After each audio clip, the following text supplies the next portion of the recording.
মায়ের অটো গাড়িতে করা একদম উচিত হয়নি। আর আমি তো বুঝতে পারছি না ওদিকে কি হচ্ছে। চটকু কি আমি কয়ে দিচ্ছি, এই মন্দির তৈরি করা উচিত হচ্ছে না। মা মানতে চাইছেন না, মতুরবাবু মানতে চাইছেন না, কিন্তু তুই আমাকে একটা কথা ক দেখি, শাস্ত্রে যা বেতন দেওয়া আছে সব কি মিছে? কিন্তু বড়দিদি, মা যে আদেশ পেয়েছে তাও তো অস্বীকার করা যায়নি।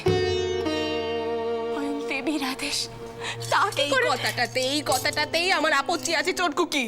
মায়ের তো মনের ভুলও হতে পারে, মা যেটা আদেশ বলে মনে করছেন সেটা তো হতেও পারে শুধু স্বপ্ন, আর সব স্বপ্ন তো সত্যি হয় না। একের পর এক সর্বনাশ ঘটে চলেছে, আরো কত সর্বনাশ হবে তার কোনো ঠিক নেই।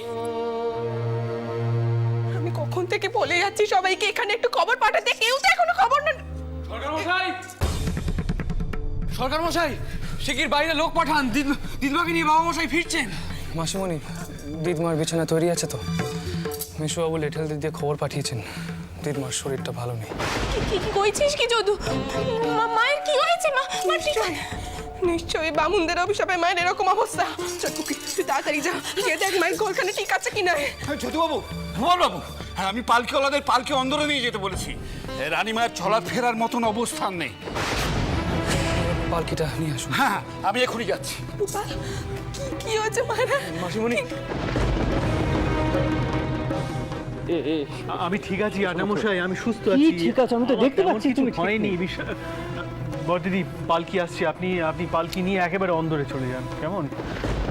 এই তো এসো এসো এসো এসো। হ্যাঁ বাবা যদু, দিদিমাকে নিয়ে ভেতরে নিয়ে যাও। হ্যাঁ, ওনার খুব জ্বর, প্রকৃতস্থ নন। যাও বাবা যাও। হ্যাঁ, তোমরা সাবধানে ভেতরে নিয়ে যাও পালকিটাকে, সাবধানে। হ্যাঁ, আসো।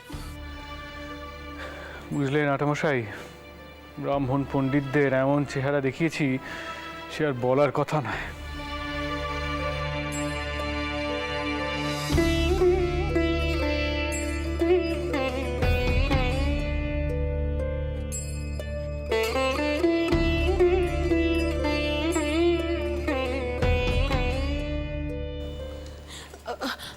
আমি বরং মায়ের কাছে যাচ্ছি।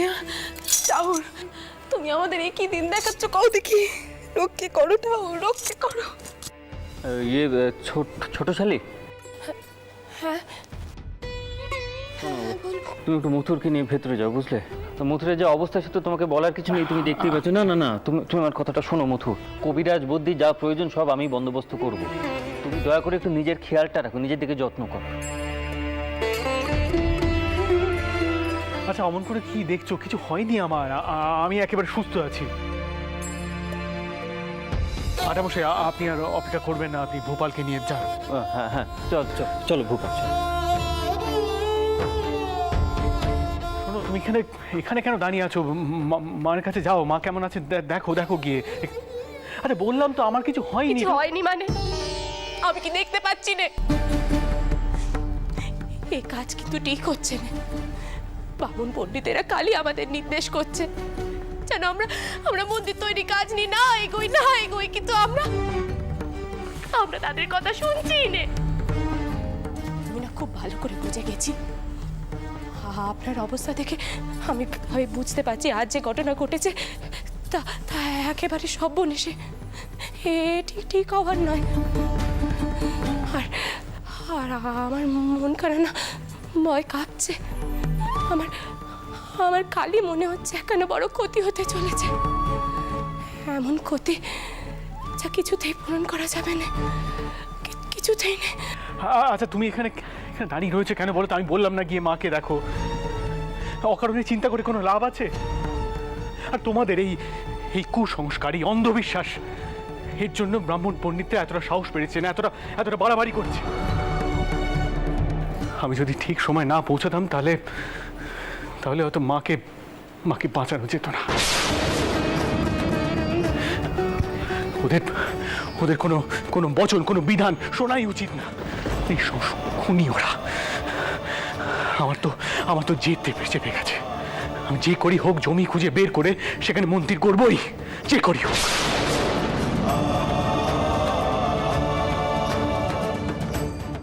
সুকুমার, তোমার লেটেলদের বলো পালকি জ্বালিয়ে দিতে।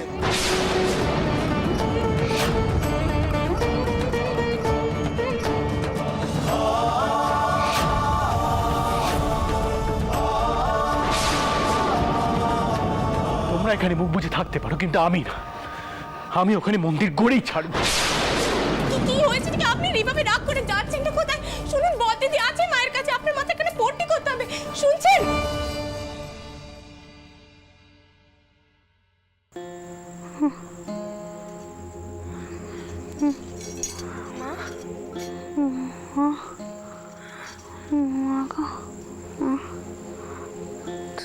তুমি আমায়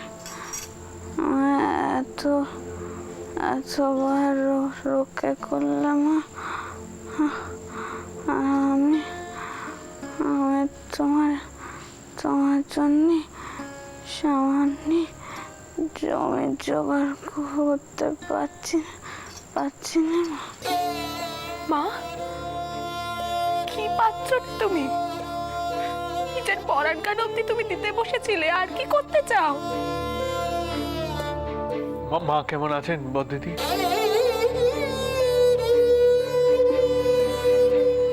জ্বরের ঘরে ভুল বকছে মতুর বাবু। আচ্ছা, কবরেজ এখনো আসেনি না?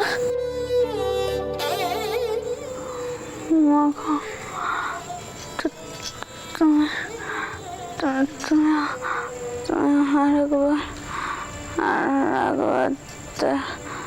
দেখা দাও না মা, একবার দেখা দাও না মা। আমি তো তোমার আদেশ পালন করবো।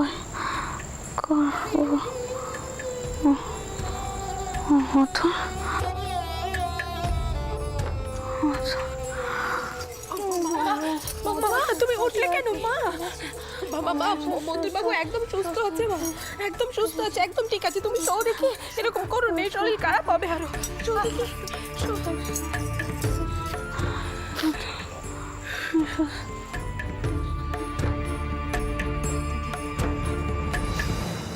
মায়ের এমন হাল আমি কোনো কালে দেখিনি।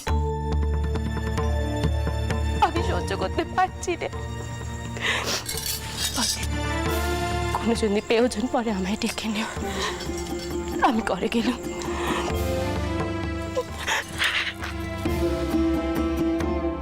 ঘেন্না হচ্ছে আমার নিজের উপর, ঘেন্না হচ্ছে।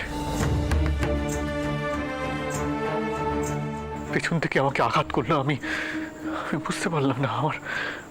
আমার আরো সজাগ থাকা উচিত ছিল। মা সেই কারণে আরো ভয় পেয়ে গেছেন।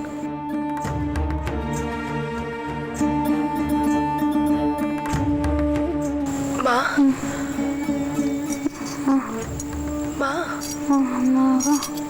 পদ্ম, তুমি মাকে একটু, আমি ওনাকে ডাকছি।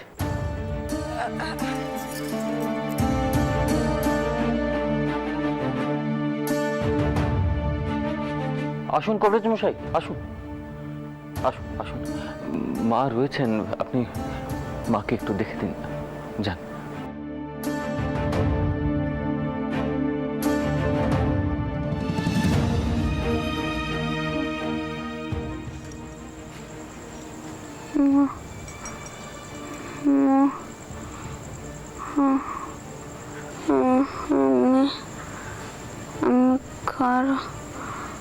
কারণ নিষেধ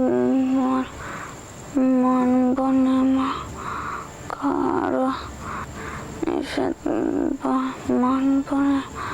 তো তুমি যখন রানীমা এরকম বিকারগ্রস্ত বলেন কি করে?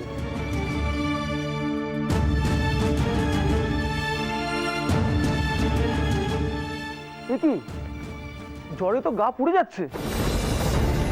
না না, আপনার যা যা করার আপনি তাই করুন, কিন্তু মাকে সুস্থ করে তুলতেই হবে, না হলে। মথুর, এই মুহূর্তে তো সাহেব ডাক্তার কোথাও পাওয়া গেল না, তাই জানি। আর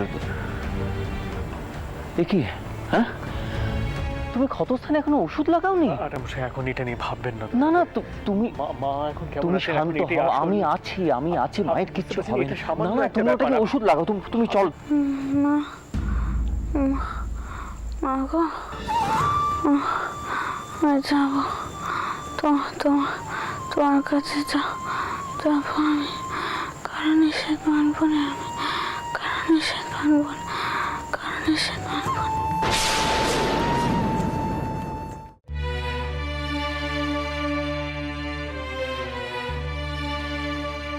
আমি আর একটু দেখা তাহলে তো তোমার আদেশ পালন করবো।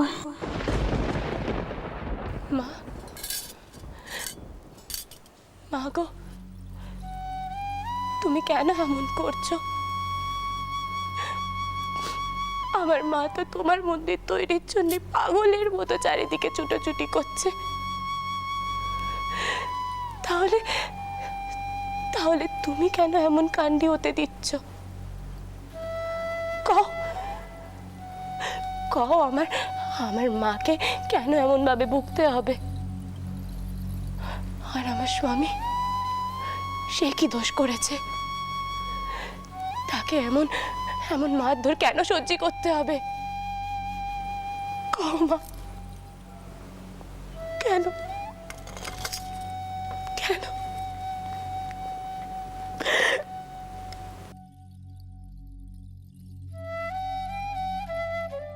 মা,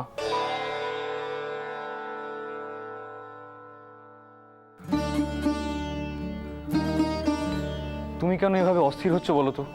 কবিরাজ মশাই তো এসে পড়েছেন। বাবা মশাই কোথায়? ওনার কোনো ওষুধ লাগবে না? আমি জানি না বাবা, আর তুই তো খুব ভালো করেই জানিস তোর বাবা মশাই নিজের চিকিৎসা করা পছন্দ করে না। তেনার কপালে কি করে যে কতখানা লাগলো, আর তা তো কোনো চিকিৎসাও পায়নি। যদি ওটা বিষিয়ে ওঠে তখন। মা, আমি দারিকাকে ডাকছি, ওকে বলছি বাবা মশাইকে এই ঘরে নিয়ে আসতে। তুমি গরম জল আনো। মনে হয় বাবা মশাইকে কেউ পিছন থেকে মেরেছে। একবার যদি তাদের হাতের কাছে পেতুম। দয়া কর গোপাল, দয়া করে নিজের মেজাজখানা একটু সামাল দে, আর আমার সমস্যা বাড়াস নে। তোরা তোর বাবা মশাইয়ের মেজাজ সামাল দিতে দিতে আমি একদিন শেষ হয়ে যাব।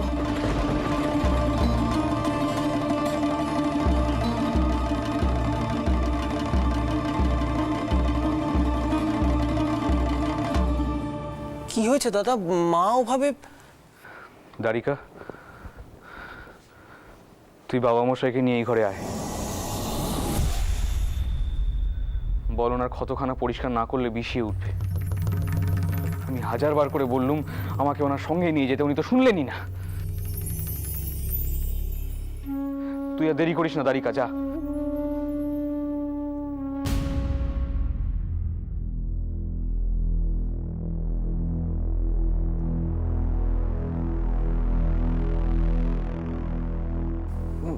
বাবা মশাই মানে আমাকে আপনার কাছেই পাঠাচ্ছিল দাদা। বাবা মশাই আপনার এরম ভাবে কি করে লাগলো?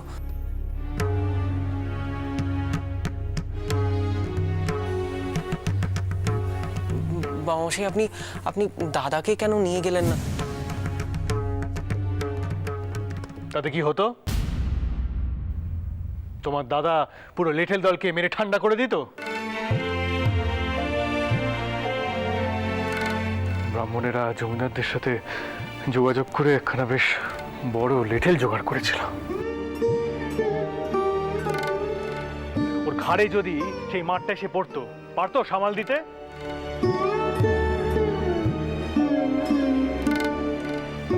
কি কইছেনটা কি আপনি? আপনার গাড়েও লেগেছে বুঝি? কই দেখি। পেছন থেকে মেরেছে হতভাগা। মায়ের পালকিতে আগুন দিতে যাচ্ছিল, কি করে মাকে বাঁচিয়েছি তুমি জানো না? শয়তানের দল সব। মা যত যাই বলুক না কেন, ওই বামুনদের আমি মান দিতে পারবো না। কি কইছেনটা কি? বামুনেরা? মা, এখন এসব কথা থাক না। আগে বাবা মশাইয়ের কপালের ক্ষতখানা পরিষ্কার করো।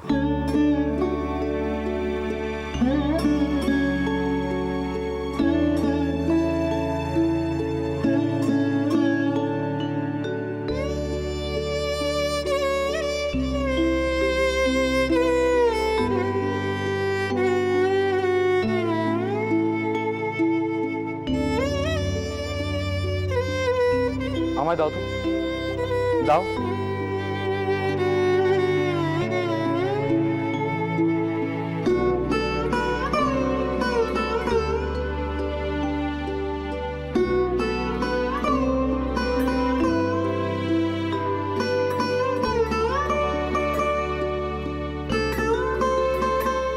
দারিকা, ওষুধটা দে তো। আপনি দয়া করে আর এখন বেশি নড়াচড়া করবেন না বাবা মশাই। আমি কবরেজ মশাইকে বলছি যাওয়ার আগে আপনাকে একবার দেখে যাবে।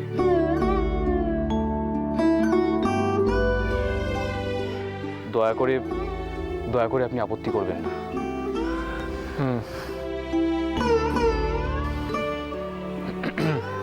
গোপাল, দে ওটা আমাকে দে। তুই যা আগে কবরেজ মশাইকে ডেকে আন, আমি এদিকটা দেখছি।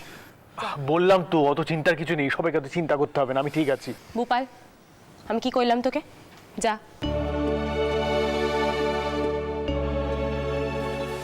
বাবামশাই, তোমার বড় বেটাকে বলে দিও আমি তার বাপ, সে আমার বাপ নয়।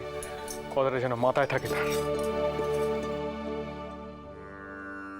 আমি যতদূর জানি ব্যাটারা বড় হলে বাপেদের খেয়াল রাখা, তার সেবা শুশ্রূষা করা তাদের কর্তব্যের মধ্যে পড়ে।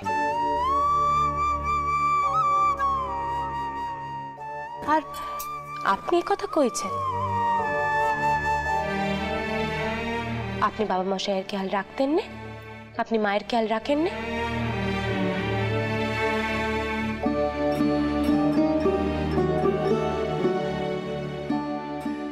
মা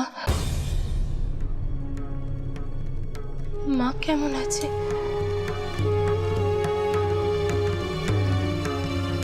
মায়ের শরীর কেন ঠিক আছে কিনা তা তো এখনো জানতে পারলাম না। মা ঠিক আছে তো?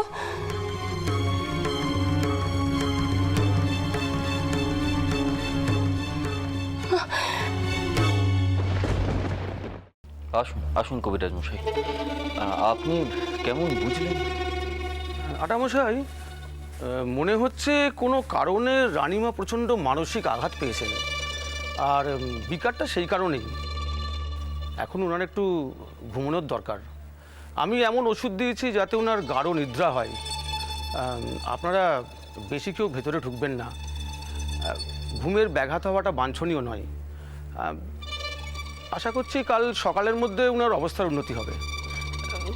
কিন্তু কবরেজ মশাই, মানে আমরা যদি কেউ ঘরে না ঢুকি, মানে মায়ের তো কিছু নাকতেও পারে, তখন দেখুন, আপনাদের দেখলে রানীমা আবার নিজের অস্থিরতা প্রকাশ করতে চাইবেন, নানা রকম কথা বলবেন। তার থেকে উনাকে একা থাকতে দেওয়াই ভালো।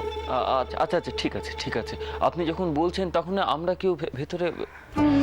আমি আর কি কইব, তাই নয় হবে। আমি কিছু কইলেই তো আবার আমার দোষ হয়ে যাবে। ভগবান যে আমাদের আর কি কি দেখাবে আমি তো বুঝতে পারছি না। আচ্ছা বাবা, ঠিক আছে ঠিক আছে, আপনি আসুন কবিরাজ মশাই, আসুন। কবরেজ মশাই, মেশো, বাবা মশাইয়ের ঘাড়েও আঘাত লেগেছে, তাই উনি যদি নেই, নিশ্চয়ই নিশ্চয়ই, আপনি একটু যাওয়ার সময় মথুরকে দেখেছেন কবিরাজ মশাই। আচ্ছা আচ্ছা, তুমি ওনাকে নিয়ে যাও বুঝলে।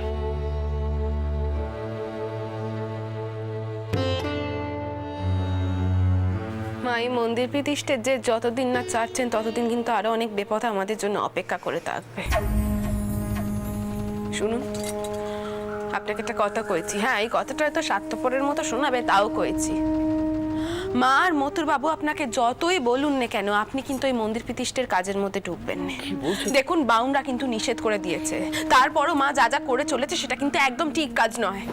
একবারও ভেবে দেখেছেন মন্দির প্রতিষ্ঠার জন্য কত খরচ হতে পারে? তাছাড়া তো একের পর এক বিপদ আমাদের মাথার উপর নেগেই রয়েছে। মায়ের শরীরের অবস্থা এখানে একবারও দেখেছেন? এর আগে কখনো মায়ের শরীরের এরকম অবস্থা হয়েছিল? কি হলো, কিছু কয়ে যাবেন না? কি বলবো আমি বলো তো পদ্ম, কি বলবো আমি তোমাকে? এই সবের মধ্যেও তোমার মাথায় সেই খরচ খরচা আর মন্দিরের কাজে আমার যোগদানের বিষয়টা। এই জন্য আমি মুখ বন্ধ করেছিলুম, কোনো কথা কইনি। তাতে কি হলো? ক্ষতি কিছু কমেছে? ক্ষতি তো হয়েই চলেছে আমাদের। ঠিক আছে, আপনি যখন কইছেন আমি আর কিচ্ছু কইব না। চাপা, চাপা কোথায় রে তুই?